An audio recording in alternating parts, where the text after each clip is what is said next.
ચાલો તો નમસ્કાર વિદ્યાર્થી મિત્રો, ફરી એક વખત સ્વાગત છે આપ સર્વેનો આપની મનપસંદ યુટ્યુબ ચેનલ ની અંદર। વિદ્યાર્થી મિત્રો, આજના સેશન ની અંદર આપણે જોવાના છે ધોરણ 12 સાયન્સ ફિઝિક્સ વિષય અને એની અંદર ચેપ્ટર નંબર 7 પ્રત્યાવર્તી પ્રવાહના મોસ્ટ આઈએમપી એવા એમસીક્યુ જે તમારી બોર્ડ એક્ઝામ હોય, ગુજકેટ એક્ઝામ હોય, નીટ એક્ઝામ હોય કે પછી તમારી સ્કૂલની પરીક્ષા હોય, આ દરેક એક્ઝામ ની અંદર તમને ખૂબ જ ફાયદો અપાવવાના છે। તો વિદ્યાર્થી મિત્રો, આ વિડિયોને તમારે એન્ડ સુધી જોવાનો છે। દરેક એમસીક્યુ સર જે તમને અહીંયાથી સોલ્વ કરાવે એના આન્સર સાથે સાથે તમારે ક્વેશ્ચન જોઈને ચેટ સેક્શનમાં આન્સર પણ આપવાના છે, બરાબર। ચાલો તો આગળની માહિતી સર તમને આપશે અને વિદ્યાર્થી મિત્રો આજના આ સેશનની આપણે શરૂઆત કરીશું। વિદ્યાર્થી મિત્રો, સાથે સાથે આ વિડિયોના ડિસ્ક્રિપ્શન બોક્સની અંદર આપણા WhatsApp ગ્રુપની લિંક, આપણા ટેલિગ્રામ ચેનલની લિંક અને આપણી એપ્લિકેશનની લિંક પણ આપેલી છે, જેની અંદર તમે જોડાઈ જશો, જેથી દરેક સેશનની પીડીએફ પણ તમને ત્યાંથી મળતી રહેશે।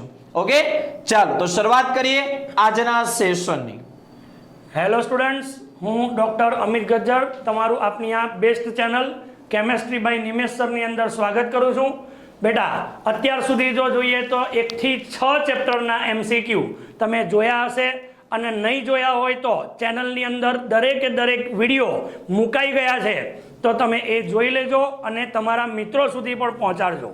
બેટા, આજના સેશનની અંદર આપણે ચેપ્ટર નંબર 7 બરાબર પ્રત્યાવર્તી પ્રવાહ એસી કરંટ પર કામ કરીશું અને આ ચેપ્ટરના એમસીક્યુ પણ કેવી રીતે ઇઝીલી સોલ્વ થાય એના ઉપર ફોકસ કરીશું। તો બેટા, આજનો સમય વધારે નહીં લેતા એમસીક્યુ સ્ટાર્ટ કરીએ અને બેસ્ટ રીતે એને સોલ્વ કરવાની કોશિશ કરીએ। નેક્સ્ટ, તમારી સ્ક્રીન ઉપર પહેલો એમસીક્યુ, એક્સએલ, આર અને એક્સી ધરાવતા એસી પરિપથમાં ઇન્ડક્ટર, કેપેસિટર અને અવરોધો શ્રેણીમાં જોડેલા છે। એનો મતલબ એવો થયો બેટા કે આરએલસી સર્કિટ છે, બરાબર। ચાલો, જો પરિપથનો અવબાધ કેટલો હશે, અવબાધ નો મતલબ થાય ઇમ્પીડન્સ, બરાબર, જેને તમે ઝેડ કહો છો, બરાબર, કેટલો થાય।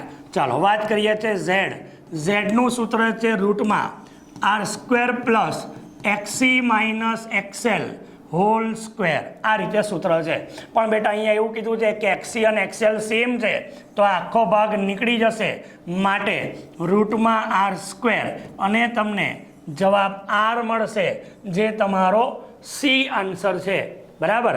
નેક્સ્ટ, આગળ એસી પરિપથમાં વિદ્યુત સ્થિતિમાનનો તફાવત અને પ્રવાહના સૂત્ર આપેલા છે, તો તમારે વપરાતો પાવર શોધવાનો છે।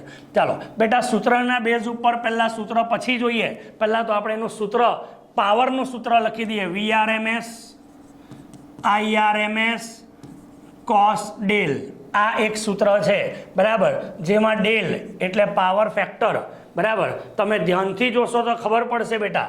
ચાલો સૂત્ર વાંચીએ, 10√2 sin ઓમેગા ટી અને અહીંયા છે 2√2 cos ઓમેગા ટી। અહીંયા આઈ અને વી ને કમ્પેર કરીએ તો અહીંયા સાઇન છે, અહીંયા કોસ છે, એનો મતલબ કે ડેલ કળા તફાવત એ π/2 નો છે, બરાબર ને। ચાલો, કોસની વેલ્યુ π/2, cos 90 એટલે 0 થઈ જાય, તો પાવર તમારો 0 થઈ જશે, માટે આન્સર આવશે ડી આન્સર બેટા। ઓકે, નેક્સ્ટ આગળ વધીએ। આરએલ પરિપથમાં અવરોધ અને ઇન્ડક્ટર વચ્ચેના વોલ્ટેજ તમને આપેલા છે, તો એસી વોલ્ટેજ કેટલા થાય। ચાલો, તમને આ અવરોધ અને ઇન્ડક્ટર, એનો મતલબ કે આ વીઆર આપેલો છે અને આ વીએલ આપેલો છે, બરાબર। તમારી પાસે બેટા વોલ્ટેજના બેઝ ઉપર સૂત્ર છે VR² પ્લસ VL², બરાબર છે। તો રૂટમાં VR² એટલે 200² પ્લસ 150² આ રીતે કેલ્ક્યુલેશન કરી શકાય બેટા, બરાબર। ચાલો કેલ્ક્યુલેશન કરશું તો આપણને આન્સર 200² 40,000 અને આ 15² કરીને રૂટ લેશું તો મને એપ્રોક્સિમેટ જવાબ 250 કદાચ આવશે, એટલે તમારો બી આન્સર થઈ જશે 250। નેક્સ્ટ, કેપેસિટરને એસી ઉદ્ગમ સાથે જોડતા વોલ્ટેજ અને પ્રવાહ વચ્ચેનો કડા તફાવત. ચાલો, માત્ર કેપેસિટર ધરાવતો પરિપથ છે, બરાબર. અને આપણે ભણેલા છે કે કેપેસિટર ધરાવતો પરિપથ હોય તો I એ V કરતા π/2 આગળ હોય, બરાબર છે.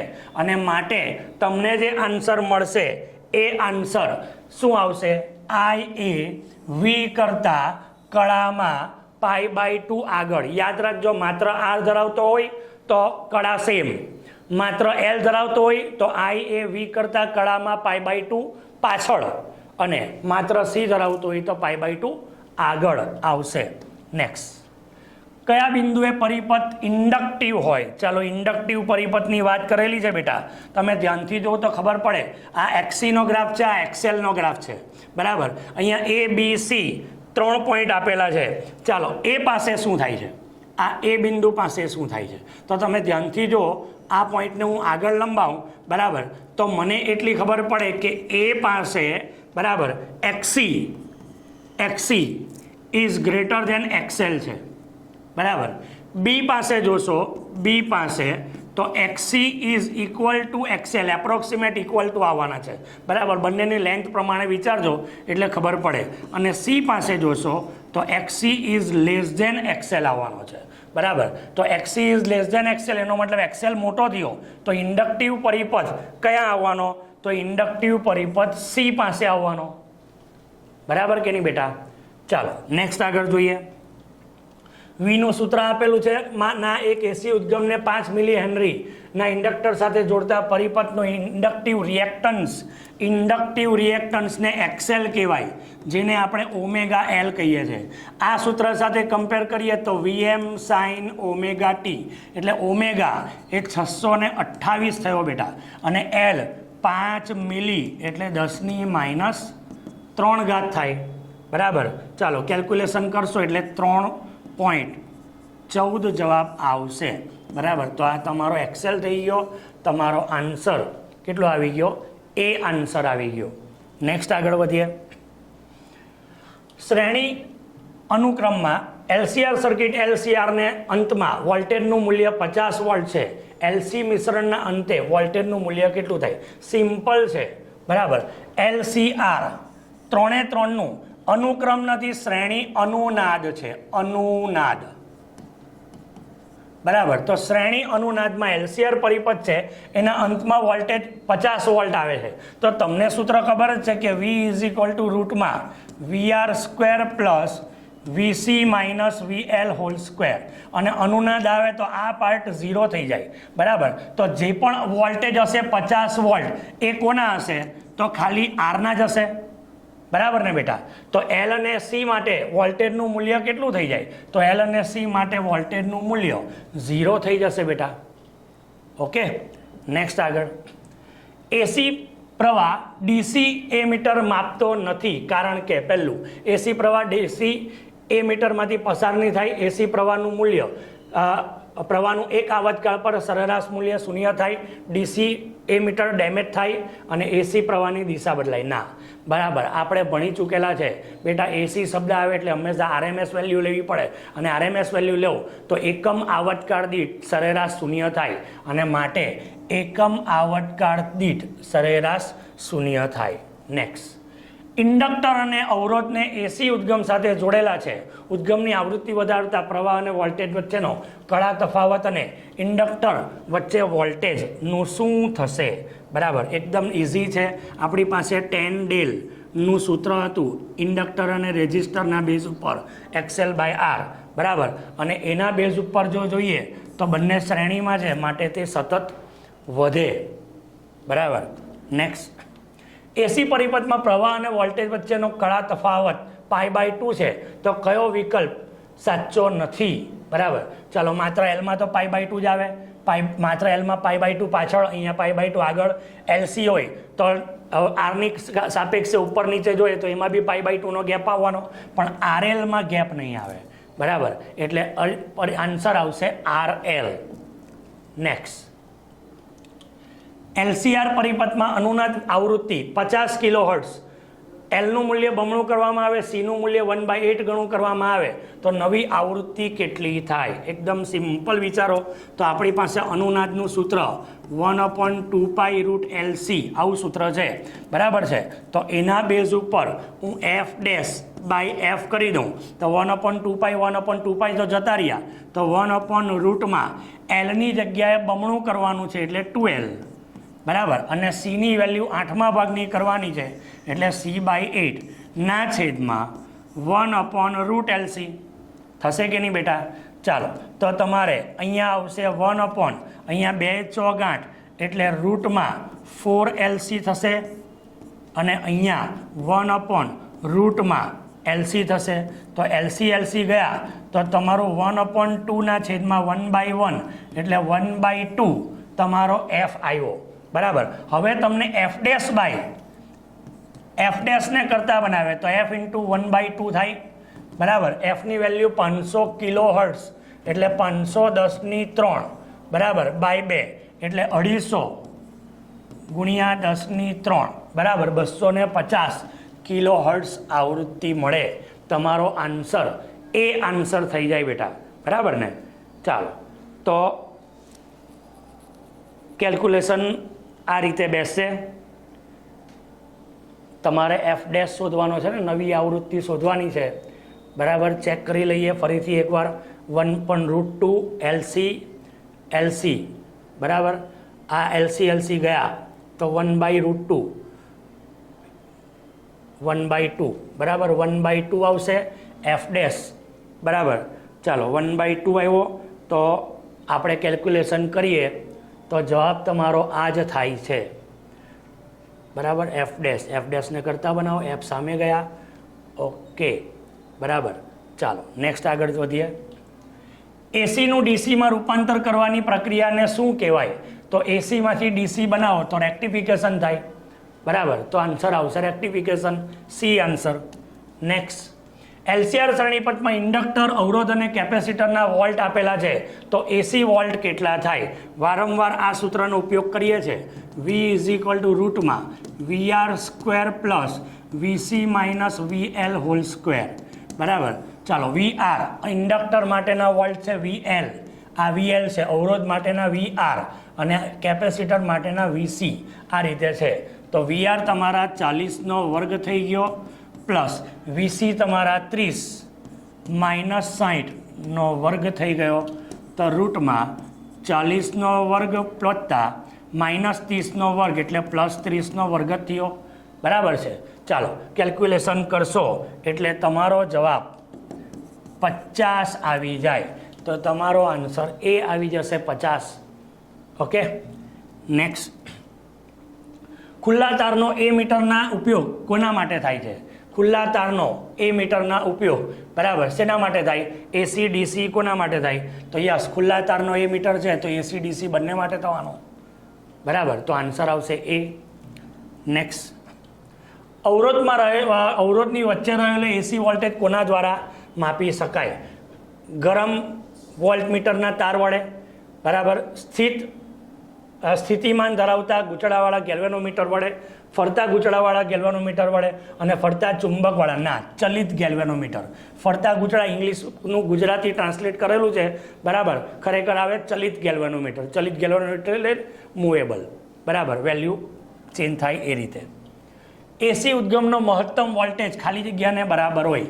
ચાલો, મહત્તમ વોલ્ટેજની વાત કરી તો VRMS = VM/√2 આવું સૂત્ર ભણેલા. તો એમાં VM ને કરતા બનાવું તો √2 × VRMS થાય અને VRMS એસી ઉદ્ગમના RMSના √2 ગણા જેટલું થાય, બરાબર. તો આન્સર આવી જશે બી આન્સર. નેક્સ્ટ, આકૃતિમાં દર્શાવ્યા અનુસાર ઇન્ડક્ટર અને કેપેસિટર સર્કિટમાં જોડેલા છે. વિદ્યુત પુરવઠાની આવર્તન સર્કિટની રેઝોનન્સ આવર્તન સમાન છે તો કયું એ મીટર 0 એમ્પિયર બતાવશે? ચાલો, A3 A2 અને A1 લગાવેલું છે. તમને અહીંયા એવું કીધું છે કે રેઝોનન્સ આવૃત્તિ સમાન છે, એનો મતલબ કે અનુનાદ આવૃત્તિ સમાન છે. અને જો અનુનાદ થાય તો આ બંનેના એ મીટરમાં કોઈ ફરક નહીં પડે, પણ આ A3 જે છે એ 0 આવર્તન બતાવે અને માટે આન્સર તમારો સી આન્સર આવે. A3 બરાબર આન્સર આવશે સી આન્સર બરાબર. નેક્સ્ટ આગળ વધીએ. આપેલ પરિપથમાં એલસી વચ્ચેનો વોલ્ટ આપેલા છે તો એસી પરિપથના સ્ત્રોત વોલ્ટ શોધવાના છે. સેમ પ્રક્રિયા એલસીની વાત કરીએ છીએ તો આપણી પાસે સૂત્ર છે V is equal to under રૂટમાં VR square plus VC minus VL whole square. આ સૂત્ર છે જેમાં આર તો છે જ નહીં એટલે આ ભાગ તો નીકળી ગયો, સ્ક્વેર રૂટ પણ નીકળી જાય તો VC માઇનસ VL થશે. VC તમારા છે 400 માઇનસ 300 એટલે 100 વોલ્ટનો જવાબ આવવો જોઈએ જે તમારો સી આન્સર આવી જાય છે 100 વોલ્ટ બરાબર. નેક્સ્ટ આગળ વધીએ. એલસી દોલકમાં જો ઇન્ડક્ટર અને સંધારક એટલે કેપેસિટરનું મૂલ્ય બમણું અને 8 ગણું કરવામાં આવે તો મૂળ આવૃત્તિ પ્રાકૃતિક આવૃત્તિ કરતાં એક્સનું મૂલ્ય શોધો. ચાલો તમને શું કહે છે? એક્સનું મૂલ્ય શોધવાનું છે. પહેલી વાત તો એ કે ઓમેગાનું સૂત્ર શું? 1/√LC બરાબર. ચાલો તો એના બેઝ ઉપર જો કામ કરીએ આપણે તો omega dash by omega is equal to 1/√LC. તમને એવું કીધું છે ઇન્ડક્ટરનું 12 બમણું અને કેપેસિટરનું 8 ગણું બરાબર એટલે 8C કરવાનું છે બરાબર છે બેટા. ચાલો ના છેદમાં 1/√LC તો થવાનો જ છે. ચાલો એટલે 1/16 ને 1/1/16 વર્ગમૂળમાં 16LC અને 1/√LC. 1/√LC ગયા તો 1/4 આવશે બરાબર. એટલે omega dash is equal to omega by 4 આવું આવે તો ચોથા ભાગનું થાય બરાબર છે. તો તમારો આન્સર એક્સનું મૂલ્ય એ આવી જાય ચોથા ભાગનો. નેક્સ્ટ આગળ. કેપેસિટરને એસી ઉદ્ગમ સાથે જોડેલ છે. ઉદ્ગમની આવૃત્તિ ઘટાડતા એક કેપેસિટરનો વોલ્ટેજ VC અને બીજું પ્રવાહ IC કેવો થાય? ચાલો શું કહે છે? એસી ઉદ્ગમ સાથે કેપેસિટરને જોડેલું છે બરાબર. હવે આપણે કેપેસિટરને એસી ઉદ્ગમ સાથે જો જોડીએ તો આપણી પાસે સૂત્ર છે XC is equal two 1/ωc અથવા તો 1/2πfc. આના વિશે વાત કરીએ. તમને કહે છે આવૃત્તિ ઘટાડતા બરાબર. ચાલો આવૃત્તિ ઘટાડો એટલે આ તમારો ઘટી ગયો તો XC તમારો વધી જશે બરાબર. XC વધી જશે. આ પહેલું કામ ખબર પડી. બીજી વાત, હવે આપણી પાસે સૂત્ર છે કે I is equal two V/XC બરાબર. તો તમારો XC વધી ગયો તો પ્રવાહ શું થવાનો? ઘટવાનો બરાબર છે. ચાલો એટલે પ્રવાહ ઘટે તો પ્રવાહ ઘટે એનો મતલબ કે 2 નંબર જે છે 2 નંબર એ ઘટેવાળા 2 નંબરમાં કોણ છે? તો એક આ છે. બીજું વાત વોલ્ટેજ તો આપણે માત્ર L ધરાવતો પરિપથ જોઈએ તો વોલ્ટેજની પ્રક્રિયામાં હંમેશા બહારથી જે વોલ્ટ આપ્યો હોય એ તો પૂરેપૂરા એને મળવાના કેપેસિટરને બરાબર. એનો મતલબ કે વોલ્ટેજ પર કોઈ ફરક પડવાનો નથી માટે વોલ્ટેજ તો એટલો ને એટલો જ રહેશે. તો આન્સર તમારો સી આન્સર આવી જશે કે જે એસી સપ્લાયનું વોલ્ટેજ છે તે જ બેઠો હોય કેપેસિટરને મળવાનું છે એટલે એ ફિક્સ આવશે. નેક્સ્ટ 20 વોલ્ટ 50 ચક્ર પર સેકન્ડના સંધારક એસી સ્ત્રોત સાથે 12 ઓહ્મનો અવરોધ આટલા ઇન્ડક્ટર શ્રેણીમાં જોડેલા છે. વિદ્યુત પ્રવાહ અને વોલ્ટેજ વચ્ચેનો કડા તફાવત શોધવાનો છે. ચાલો પહેલી વાત તો એ કે શું કીધેલું છે તમને તો આટલાનો ઇન્ડક્ટર આટલાનો અવરોધ બરાબર એસી સ્ત્રોત છે એટલે આ તમારા VRMS થયા બરાબર. અને આટલા ચક્ર પર સેકન્ડ એટલે આ ફ્રીક્વન્સી થઈ 50 હર્ટ્ઝ બરાબર. આવું આપેલું છે. ચાલો તો એક કામ કરીએ, કળા પૂછી છે ને તો આપણે એક કામ કરીએ tan phi is equal two ωL/R લઈ લઈએ બરાબર બેટા. ચાલો ઓમેગાની જગ્યાએ 2πfL/R લઈ લઈએ. ચાલો 2 ગુણ્યા પાઈ એટલે 3.14 F 50 છે અને L તમારા થયા 0.21 ના છેદમાં આ આવી ગયા 12 બરાબર. ચાલો આનું કેલ્ક્યુલેશન કરશો તો તમને tan phi આના કેલ્ક્યુલેશનથી 5.5 મળશે બરાબર. લોગ ટેબલના બેઝ ઉપર જોશો તો phi તમારો લગભગ 80 ડિગ્રીની આસપાસ આવશે, બરાબર. એટલે તમારો સી આન્સર આવી જશે 80 ડિગ્રી. Okay, next. અવરોધ આર અને ઇન્ડક્ટર એલ ને એફ આવૃત્તિવાળા એસી ઉદ્ગમ સાથે જોડતા ઇમ્પિડન્સ શોધવાનો છે. પણ કોણ કોણ છે? તો માત્ર આર અને એલ જ છે. માત્ર આર અને એલ હોય તો ઝેડનું સૂત્ર તમને મળે રૂટમાં R square plus XL square અથવા ઓમેગા સ્ક્વેર એલ સ્ક્વેર, બરાબર. એટલે રૂટમાં આર સ્ક્વેર પ્લસ ઓમેગાની જગ્યાએ છે 2 એફ, તો એનો સ્ક્વેર કરી નાખું તો 4 square F square L square આ રીતે મળે. તો R square plus 4 square F square L square. તો તમારો આન્સર 22માં બી આન્સર આવી ગયો બેટા. નેક્સ્ટ આગળ વધીએ.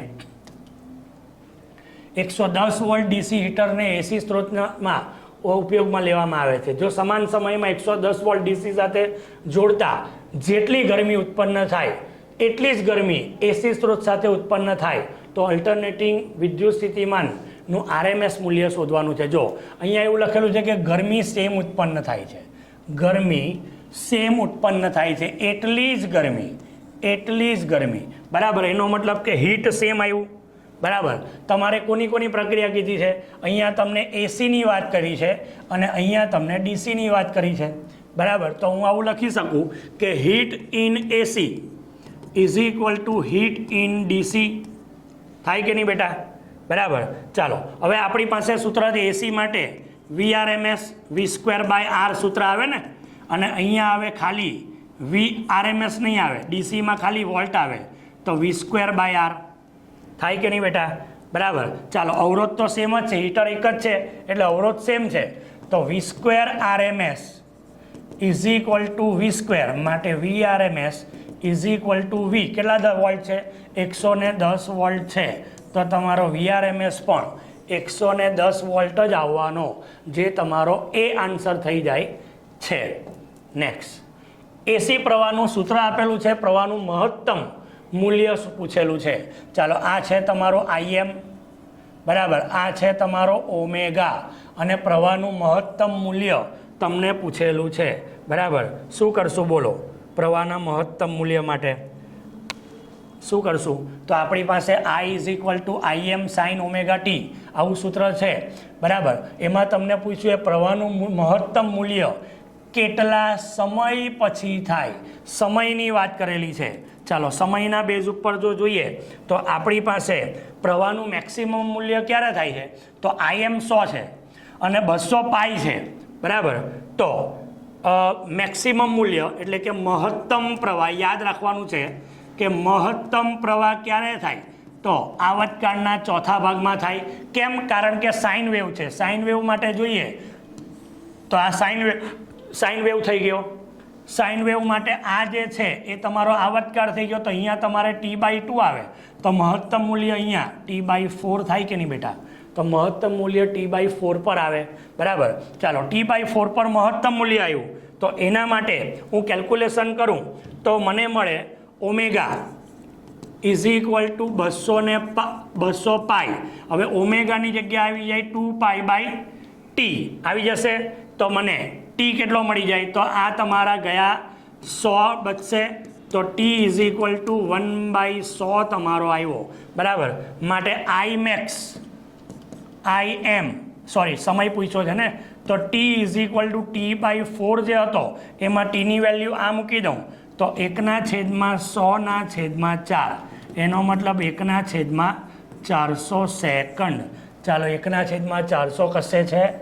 યસ, ડી આન્સર આવી ગયો બેટા, 1/400. મગજમાં ફિટ કરી લેજો કે સાઇન વેવ હોય તો હંમેશા 0 થી સ્ટાર્ટ થાય, કોસ વેવ હોય તો મેક્સિમમથી સ્ટાર્ટ થાય.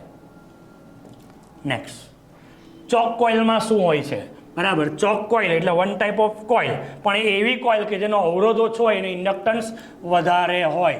તો કોઇલ એટલે ગૂંચળું, તો ગૂંચળામાં ઇન્ડક્ટન્સ વધારે હોય, એનો અવરોધ ઓછો હોય, તો આન્સર એ આન્સર આવશે. નેક્સ્ટ. એસી પરિપથમાં IRMS અને I0 વચ્ચેનો સંબંધ. ચાલો IRMS is equal two I0/√2, બરાબર. IRMS is equal two I0/√2 તમારો આન્સર આવી ગયો, બી આન્સર, બરાબર. ચાલો માત્ર એલ ધરાવતો પરિપથ છે પરિપથમાં કોઈ અવરોધ હોતો નથી તો પરિપથ માટે કિર્ચોફનો વિદ્યુત સ્થિતિમાનનો નિયમ કયો થાય?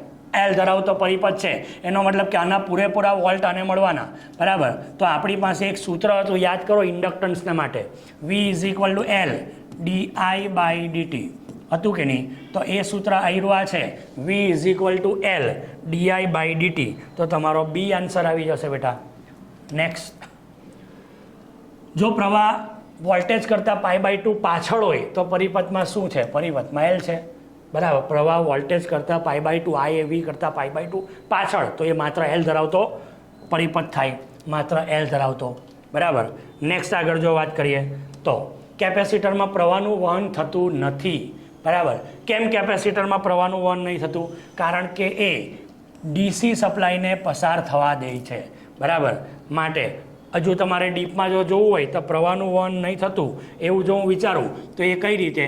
તો XC = 1/2π FC, બરાબર. કયા પ્રવાહનું વહન નહીં થતું? તો એસી માટે જોઈએ તો આ જો ડીસી હોય તો આ ફ્રીક્વન્સીના બેઝ ઉપર કેલ્ક્યુલેશન 0 થઈ જાય, બરાબર. હવે આ 0 થાય તો આ ભાગ, આ આખો ભાગ, બરાબર, આ આખો ભાગ એ ઇન્ફાઇનાઇટ થઈ જાય.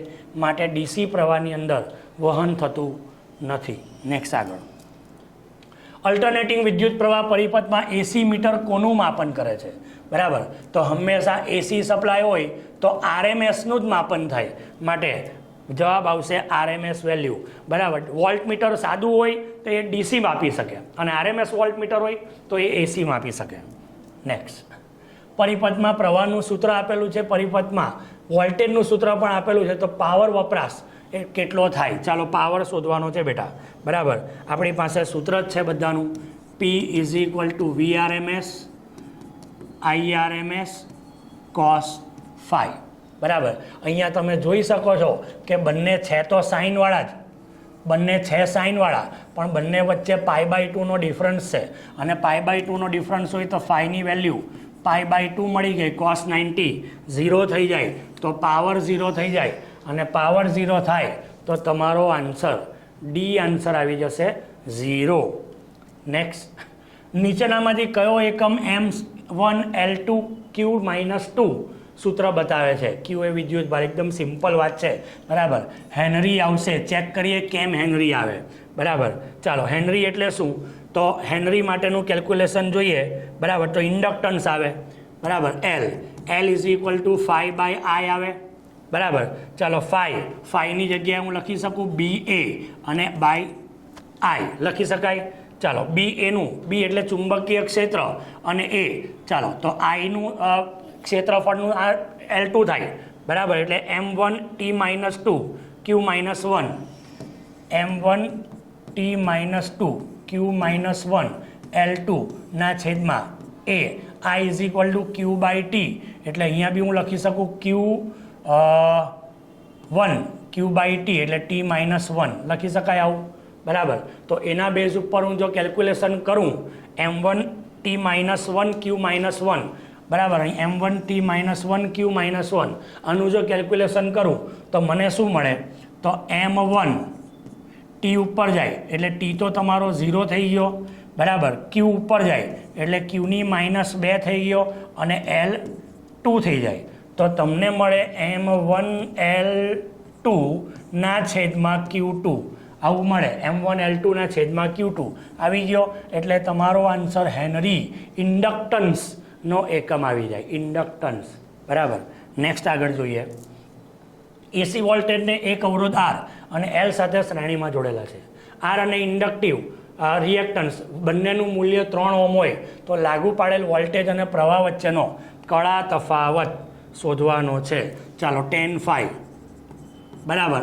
RL પરિપથ છે તો હું ખાલી લખી શકું XL ના છેદમાં R. ઇન્ડક્ટિવ રિએક્ટન્સ પણ 3 છે અને R પણ 3 છે એટલે જવાબ 1 આવે. તો ફાઈની વેલ્યુ 45 ડિગ્રી આવવાનો. 45 એટલે π/4 કહેવાય ને, તો તમારો બી આન્સર આવી જાય બેટા. ઓકે, નેક્સ્ટ, નીચે 2 વિધાનો આપ્યા છે. પહેલું વિધાન, એસી પરિપથને કેપેસિટરનો પ્રવાહ તેના વોલ્ટેજ કરતાં આગળ હોય છે, બરાબર. એસી પરિપથમાં માત્ર સી પરિપથ જોઈએ તો I એ V કરતાં આગળ હોય છે. બીજું, માત્ર શુદ્ધ ઇન્ડક્ટર ધરાવતા એસી પરિપથમાં પ્રવાહ અને વોલ્ટેજ વચ્ચેનો કળા તફાવત કેટલો હોય છે? પાઈનો હોય છે. ચાલો ચેક કરીએ. તો પહેલું તો આપણને ખબર છે કે માત્ર સી હોય તો આઈ એ વી કરતાં π/2 આગળ હોય છે. તો આ વાત તો સાચી છે. માત્ર શુદ્ધ કેપેસિટર ધરાવતા એસી પરિપથમાં પ્રવાહ અને વોલ્ટેજ વચ્ચેનો તફાવત પાઈ હોય છે. ના ભાઈ ના, ખોટું. એટલે એક સાચું, બે ખોટું. બરાબર. તો આ તમારો જવાબ આવી જાય. નેક્સ્ટ 283 ના પીક વેલ્યુ. બરાબર, એટલે વીએમ થઈ ગયો. આ 50 હર્ટ્ઝની આવૃત્તિ એટલે એફ થઈ ગયો. સાઇનોસોલ્ડર એટલે સાઇન વેવ છે. બરાબર. એલસીઆર પરિપથમાં છે જેમાં આર આપેલો, એલ આપેલો, સી આપેલો છે. તો ઇમ્પિડન્સ એકદમ સિમ્પલ ક્વેશ્ચન છે. બરાબર. રૂટમાં r² plus XC minus XL hall square. બરાબર. હું અહીંયા થોડું એડ કરી દઉં છું. બરાબર.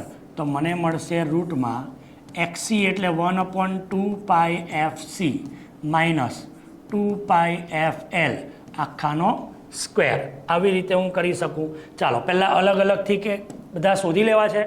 બરાબર. તો અહીંયા હું પહેલાં XC શોધી લઉં 1/2πfc. બરાબર. તો 1/2 પાઈ 3.14, એફ છે 50 અને સી છે 796 10⁻⁻⁶. બરાબર. આ પહેલી વાત કરીએ. હવે એક્સેલ પછી વેલ્યુ શોધીએ. બરાબર. તો લગભગ આ તમારો આટલું કેલ્ક્યુલેશન કરો ને 10⁻⁶ છે એટલે 4 જવાબ આવશે. અને અહીંયા જો કરશો એક્સેલ તો 2πfl એટલે એ 2 ગુણ્યા 3.14 ગુણ્યા એફ 50 ગુણ્યા એલ તમારો છે 25.48 10⁻3. બરાબર. તો આનો જવાબ એપ્રોક્સિમેટ કદાચ 3 જેવો આવે. બરાબર. 3 ઓમ જેટલો આવે. 3 ઓમ. બરાબર. તો આટલું કેલ્ક્યુલેશન થઈ ગયું. બરાબર. હવે 3 નહીં આવે, 8 આવશે. બરાબર. ચાલો એને મૂકી દઈએ. તો તમારી પાસે ઝેડ આવશે રૂટમાં આરની વેલ્યુ છે 3/2 એટલે 9 પ્લસ XC માઇનસ XL એટલે XC તમારો 4 માઇનસ 8નો વર્ગ. બરાબર. એટલે રૂટમાં 9 પ્લસ આનો થાય 4 ચોક 16 એટલે 25નો રૂટ. બરાબર. એટલે તમારો 5 જવાબ આવે. બરાબર. જે તમારો એ આન્સર બનાવે છે 5 જવાબ. ઓકે. નેક્સ્ટ આગળ વાત કરીએ બેટા. આર આપેલો છે, ઝેડ આપેલો છે, તો વોલ્ટેજ અને પ્રવાહ વચ્ચેનો કળા તફાવત શોધવાનો છે. ચાલો આર આપેલો છે, ઝેડ આપેલો છે અને એલસીઆર પરિપથ છે. યાદ કરો આર અને ઝેડ વચ્ચેનું સૂત્ર પણ છે cos phi = r/z. બરાબર ને. સામેની પાસેની બાજુ છેદમાં કર્ણ તમે ગ્રાફ ઉપરથી બનાવ્યું હશે. બરાબર. તો એના બેઝ ઉપર આર તમારો છે 10 અને આ છે તમારો 20 એટલે 1/2 આવ્યું. તો cos 60 તો ફાઈની વેલ્યુ 60 આવી જાય અને 60 એ તમારો સી આન્સર આપી દેશે 60. ઓકે બેટા. નેક્સ્ટ એલસીઆર પરિપથમાં સમાન અનુનાદિત આવૃત્તિ માટે કેપેસિટન્સ બમણો કરતાં ઇન્ડક્ટન્સ કેટલા ગણો થાય? ચાલો પહેલી વાત તો એ કે સમાનની વાત કરેલી છે. બરાબર. અને સમાનની વાત કરી હોય તો આપણને ખબર છે કે એફ = 1/2π√LC. બરાબર. તો એલ અને સી એકબીજાના વ્યસ્ત પ્રમાણમાં થવાના છે. એટલે જો કેપેસિટન્સ બમણો થાય તો ઇન્ડક્ટન્સ અડધો થઈ જાય. બરાબર. એટલે L/2 જવાબ આવી જશે. એલસીઆર સર્કિટમાં કેપેસિટન્સ સી થી 4C બદલાયેલ છે. સમાન રેઝોનન્સ આવર્તન માટે ઇન્ડક્ટન્સ એલથી બદલીને કેટલું થાય? બરાબર. સિમ્પલ વાત છે. બરાબર. હમણાં જ વાત કરી કે આ 4 ગણો થઈ ગયો તો આ ચોથા ભાગનો થાય. રેઝોનન્સની વાત કરી છે, અનુનાદની જ વાત કરી છે, તો ચોથા ભાગનો થઈ જાય એટલે L/4 જવાબ આવી જાય બેટા. નેક્સ્ટ એસી ઉદ્ગમ 220 વોલ્ટ 50 હર્ટ્ઝનો વોલ્ટેજ મહત્તમ મૂલ્યથી 0 કરતાં કેટલો સમય લે છે? ચાલો વોલ્ટેજ મેક્સિમમથી વાત કરી છે. ચાલો મેક્સિમમથી 0 કરો એટલે સમય કેટલો થયો? T/4 થઈ ગયો. બરાબર. ચાલો ટી આવર્તકાળ કેટલો છે? 50 હર્ટ્ઝ ફ્રીક્વન્સી છે એટલે 1/4f આવી જાય.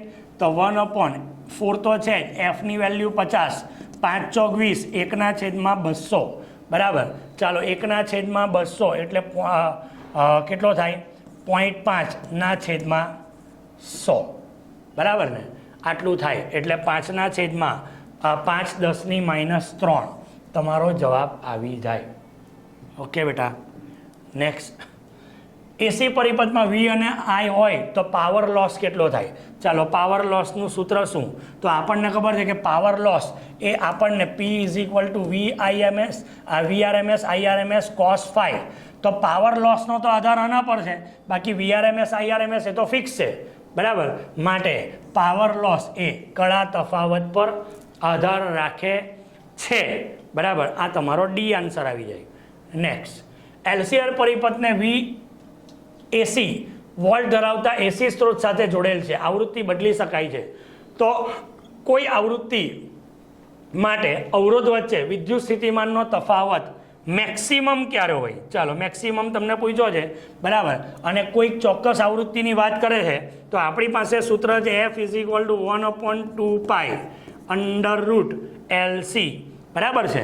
ચાલો તો 1/2 3.14 અંડર રૂટમાં L કેટલો છે તો 24 હેનરી અને C કેટલો છે તો 2 × 10⁻6 બરાબર. આ રીતનું છે એટલે મને મળે F = 1/6.28 રૂટમાં 24 × 2 = 48 ગુણ્યા 10⁻6 કેલ્ક્યુલેશન આ રીતે બનાવવું પડે બેટા બરાબર. ચાલો એટલે તમને જવાબ આવશે એપ્રોક્સિમેટ 23 હર્ટ્ઝ આવવાનો છે જવાબ. 23 હર્ટ્ઝ એટલે તમારો આન્સર સી આન્સર થઈ જશે બરાબર. નેક્સ્ટ, સી કેપેસિટર ધરાવતા કેપેસિટન્સનું રિએક્ટન્સ એક્સ છે.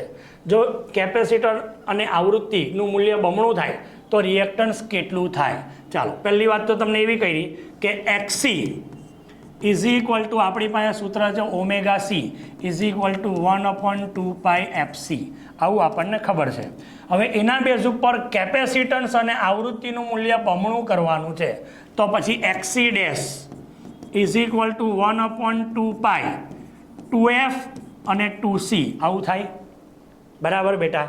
ચાલો એટલે હું આવું લખી શકું કે XC' = 2 2 4 બાર લઈ લઉં તો 1/4 બરાબર ઇન બ્રેકેટ 1/2π FC આ રીતે લખી શકાય બરાબર. તો XC' = XC/4 થઈ જાય, એનો મતલબ કે X/4 થઈ જાય. તો તમારો આન્સર ડી આન્સર આવી જશે X/4. નેક્સ્ટ આગળ, એક નાનો signal voltage V = V0 sin ωt ને આદર્શ કેપેસિટર Cની આસપાસ લગાડેલો છે. તો પહેલું, એક પૂર્ણ ચક્ર દરમિયાન કેપેસિટરમાં વોલ્ટેજ સ્ત્રોતમાંથી કોઈ પણ ઉર્જાનો વપરાશ કરતું નથી. બીજું, IV ની કળામાં છે, IV કરતાં 180 આગળ છે અને IV કરતાં 90 ડિગ્રી આગળ છે. બરાબર. તમે જુઓ કે નાનો સિગ્નલ વોલ્ટેજ એટલે આટલા વોલ્ટનો સપ્લાય એ કેપેસિટરને આપેલો છે બરાબર. તો કેપેસિટરને જો આપેલો હોય તો શું થશે? તો ભાઈ આપણને એટલું ખબર છે કે કેપેસિટર જો હોય તો કેપેસિટરનો વોલ્ટ છે આ 60 વોલ્ટ બરાબર. તો પોઝિટિવ સાયકલ દરમિયાન કેપેસિટર ચાર્જ થઈ જશે, પણ નેગેટિવ સાયકલ દરમિયાન એ ડિસ્ચાર્જ થવાનું. તો એક આવર્તકાળ દીઠ પરિણામી તો કેટલો થવાનો? કોઈ વપરાશ થવાનો જ નથી. માટે તમારો આન્સર એ આન્સર આવશે બરાબર. કોઈ વપરાશ થશે નહીં. LCR શ્રેણી પરિપથમાં R અને L, R એ અવરોધ, L એ ઇન્ડક્ટર છે, અનુનાદિત આવૃત્તિ ઓમેગા છે. તો ક્વોલિટી ફેક્ટર શેના વડે માપવામાં આવે? ક્વોલિટી ફેક્ટર એટલે ક્યુ ફેક્ટર બરાબર. અને ક્યુ ફેક્ટરનું સૂત્ર છે VL/VR બરાબર. VL - VC/VR આવી રીતે ક્વોલિટી ફેક્ટર લઈ શકાય બરાબર. હવે V = IR ના બેઝ પર જોઈએ, બંનેમાં I તો સેમ રહેવાનો એટલે XL/R = ωL/R આવું આવી શકે બેટા બરાબર. ચાલો તો તમારો આન્સર શું આવી જાય? એ આન્સર આવી જાય, કારણ કે બંનેમાં I સેમ છે તો I જતા રહેશે. પરિપથમાં ચોક કોઇલ પ્રવાહ વધારે, પ્રવાહમાં ફેરફાર નહીં કરે, પ્રવાહ ઘટાડે અને DC પરિપથ માટે વધારે અવરોધ હોય છે બરાબર. શું આવે? તો ચોક કોઇલનું કામ શું છે? પ્રવાહ ઘટાડવાનું, કારણ કે પોતે જ ચાર્જ થઈ જશે પ્રવાહની મદદથી. બરાબર. LCR આપેલો છે, દરેકના વોલ્ટ આપેલા છે, તો સ્ત્રોતનો RMS વોલ્ટ કેટલો થાય? ચાલો VRMS શોધવાનો છે બેટા. બરાબર. તો V ઇઝ ઇક્વલ ટુ રૂટમાં VR square plus VC minus VL whole square. બરાબર. ચાલો તમને કહે છે આરના છે આ VR, આ VL અને આ VC છે. બરાબર. તો VR છે 30નો વર્ગ. બરાબર. 30નો વર્ગ પ્લસ VC છે તમારા 100 માઇનસ VL છે 60નો વર્ગ. બરાબર. એટલે તમારી પાસે રહેશે 30નો વર્ગ વત્તા 40નો વર્ગ. એકદમ સિમ્પલ 50 જવાબ આવે. આ તો આ વેલ્યુ, આ નંબર 3, 4 અને 5 એ તો તમારું દર વખતે ફિક્સ જ હોય છે. બરાબર ને? તો એના બેઝ ઉપર તમે ઇઝીલી કામ કરી શકશો. એસી સ્ત્રોત સાથે જોડેલ LCR શ્રેણી પરિપથમાં અનુનાદ વચ્ચે પ્રવાહ અને વોલ્ટેજ વચ્ચેનો કળા તફાવત કેટલો થાય? તમને કીધું છે અનુનાદ સમયે, અને અનુનાદ સમય આવે તો આપણને ખબર છે કે ઇન્ડક્ટર અને કેપેસિટર એનો તફાવત શૂન્ય થઈ જાય. એનો મતલબ કે તે વખતે ઇમ્પિડન્સ એ માત્ર R થઈ જાય, અને માત્ર R થઈ જાય તો R વચ્ચે કળા તફાવત શૂન્ય હોય, તો તમારો આન્સર 0 આવી જાય બેટા. નેક્સ્ટ આગળ, E is equal to E0 cos omega T. AC વોલ્ટેજનું મહત્તમ મૂલ્ય 10 વોલ્ટ, આવૃત્તિ આટલી, ટાઈમ આટલો, તો 1/600 સેકન્ડે વોલ્ટેજનું મૂલ્ય શોધવાનું છે. ચાલો આપણી પાસે સૂત્ર છે V ઇઝ ઇક્વલ ટુ, અહીંયા E આપેલો છે, તો E is equal to E0 cos omega T, આવું એક સૂત્ર આપેલું છે. બરાબર. જેમાં બધી જ વેલ્યુ આપેલી છે, તો એનો યુઝ કરી લઈએ. મહત્તમ મૂલ્ય 10 છે, તો E0ની વેલ્યુ 10 લઈ લઉં. cos ઓમેગાની જગ્યાએ 2π/t. બરાબર.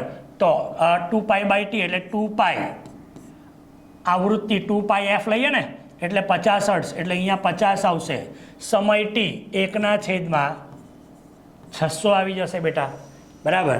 તો 10 cos શું આવશે? 5 દુ 10, એટલે આ તમારા 100 થયા, આ તમારો 6 થયો, એટલે તમને π/6 મળે. π/6 એટલે 30 ડિગ્રી, તો cos 30. બરાબર. આવું થાય ને? તો cos 30 એટલે તમને મળશે 10 અને cos 30 એટલે √3/2. 2 ગયા તો જવાબ આવશે 5√3. 5√3 એવો જવાબ છે. B answer 5√3.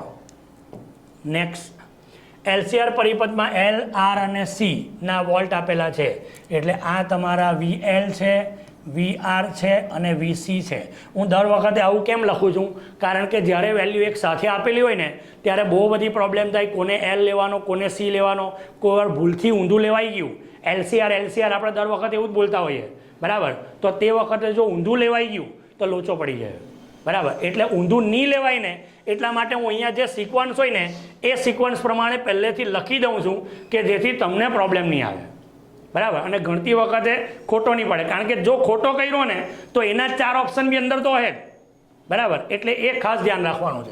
તો તમને પરિપથનો વોલ્ટેજ પૂછ્યો છે, તો V ઇઝ ઇક્વલ ટુ રૂટમાં VR square plus VC minus VL whole square.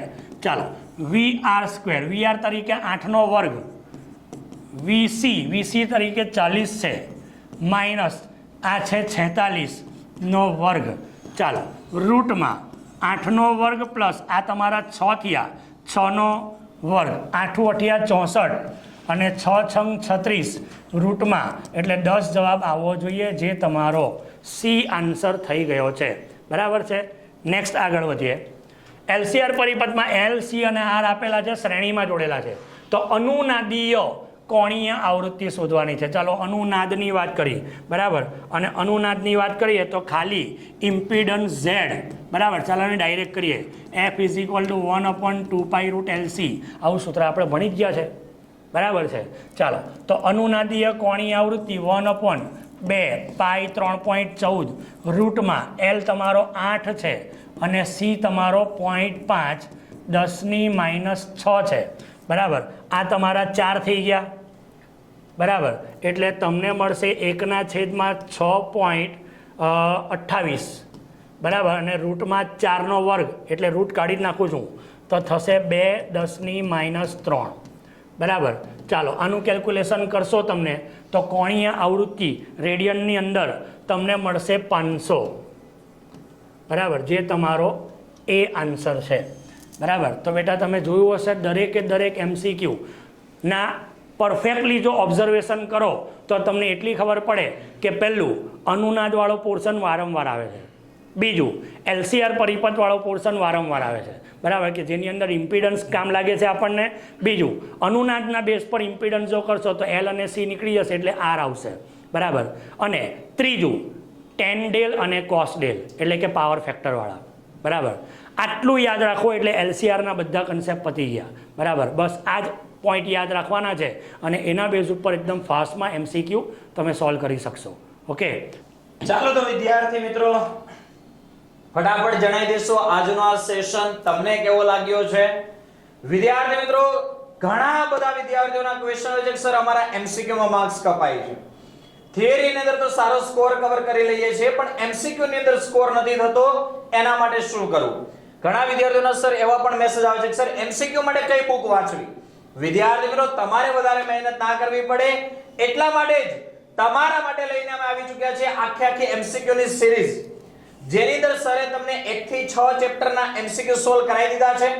આજના સેશનમાં ચેપ્ટર નંબર 7 ના MCQ પણ તમને સોલ્વ કરાવી દીધા છે અને વિદ્યાર્થી મિત્રો આવી જ રીતે દરેક વિષયના સેશનો તમને આપણી ચેનલ પર મળવાના છે.